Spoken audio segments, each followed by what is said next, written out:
अस्सलाम वालेकुम my YouTube family. उम्मीद है आप सब लोग खैरियत से होंगे। अल्लाह पाक का शुक्र है मैं बिल्कुल ठीक हूँ। आज हमारे घर में बड़े प्यारे प्यारे गेस्ट आए हुए हैं। मेरी कज़न सिस्टर्स आई हुई हैं। मेरी कज़न सिस्टर अपने रिलेटिव्स के यहाँ शादी पे आए थे। वलीमा वगैरह से फ़ारिग होकर उन्होंने हमें फ़ोन किया कि हम आपके घर आ रहे हैं और ज़बरदस्त सी चाय बना के ना हमें पिलाना।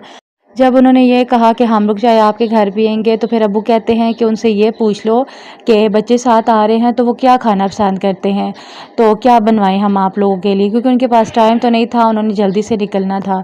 तो मेरी कज़न्स कहती हैं कि बच्चे ख़ास तौर हमारे रस खाते हैं और डबल रोटी खा लेते हैं, बाकी चीज़ें वगैरह नहीं लेके आना क्योंकि ये सारा दिन चीज़ें ही खाते रहते हैं।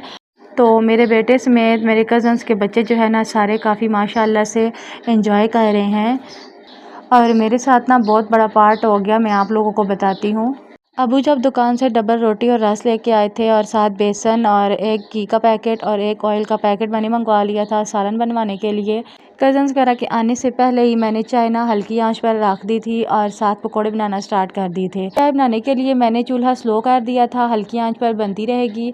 पकोड़े भी मैं कढ़ाई के अंदर डाल के ना तो हल्की आंच करके चली गई थी।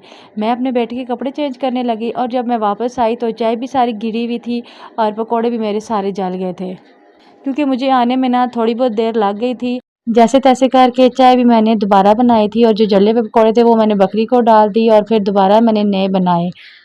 और फिर प्लेट के अंदर मैंने डबल रोटियां निकाली, साथ रस निकाले, चाय मैंने बनाई, अपने घर वालों को पिलाई, साथ तमाम मेहमानों को पिलाई।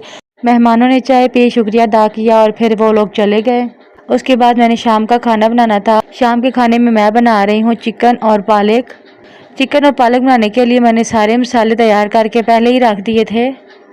उसके बाद मैंने चिकन को फ़ौरन से फ्राई कर लिया। मैं अपने दोनों हाथों से जल्दी जल्दी काम ख़त्म करने की कोशिश कर रही थी क्योंकि पहले गेस्ट आ गए थे, उनके लिए चाय वगैरह का इंतज़ाम करना था।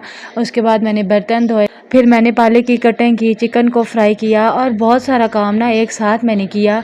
मेरा बेटा रोए जा रहा था। अब्बू ने इतनी मुश्किल से ना उसको कंट्रोल किया हुआ था, कभी बाहर लेके जाते हैं, कभी कहाँ लेके जाते हैं, वो खामोश ही नहीं हो रहा था क्योंकि उसकी ज़िद थी कि मुझे मामा उठाए और मेरे पास टाइम नहीं था। मैंने कहा कि वैसे भी शाम की अज़ानें होने वाली हैं और मेरा बेटा किचन में आता है और बार बार मुझे कहता है मम्मा मुझे उठाओ। मैंने कहा बेटा थोड़ी देर सब्र कर जाओ, बस मेरा सालन बनने वाला है, रोटियां भी बना कर ना मैं फिर आती हूँ, आपको उठाती हूँ।